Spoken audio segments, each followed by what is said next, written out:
आमचं माननीय मुख्यमंत्र्यांना एकच निवेदन आहे की तुम्ही ह्याला ज्या सिडकोच्या घराच्या किमती कमी करण्याबद्दल आमची मागणी सातत्याने हीच राहिलेली आहे की या घरांच्या किमती अव्वाच्या सव्वा आहेत, सर्वसामान्यांना परवडणाऱ्या नाहीत. त्या ज्या ज्या नोडमध्ये वेगवेगळ्या घरं काढलेली आहेत त्या प्रत्येक नोडचा रेडी रेकनरचा अभ्यास केला असता निश्चितच या घरांच्या किमती जास्त आहेत.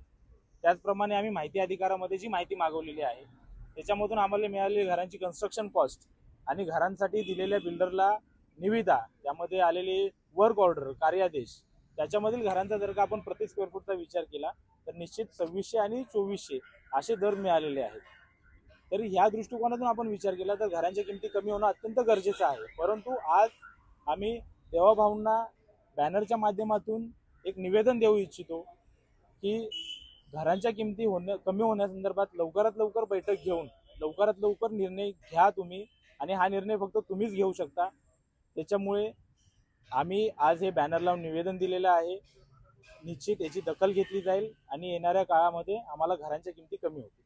आश्वासन नाही पूर्ण झालं तर काय पुढची भूमिका काय असेल? आश्वासन जर का पूर्ण नाही झालं तर निश्चित आम्ही येणाऱ्या नोव्हेंबरच्या 10 तारखेपर्यंत सर्वजण सामूहिक घरांचं सरेंडर सिडकोमध्ये जाऊन करू.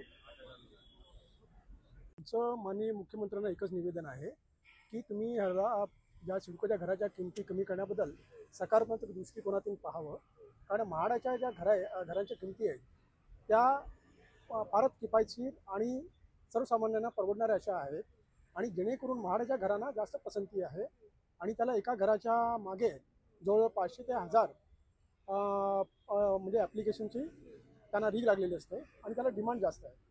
तर इथे सिडकोचं काय झालं आहे की ज्या सिडकोच्या इमारती आहेत त्या सिडकोच्या भूखंडावरच बांधल्या गेल्या आहेत. त्यामुळे सिडकोना ह्या ज्या जमिनी विकत कुणाकडून घ्याव्या लागल्या नाही किंवा त्याच्यामध्ये लँड कॉस्ट कमी करावा आणि रेडी रेकॉनर दराप्रमाणे आणि जसं विधिमंडळात सांगण्यात आलं होतं की जवळपासच्या परिसरामध्ये जो म्हाडाचा जो रेट असेल तो सिडकोच्या घरांना आम्ही लागू करावा.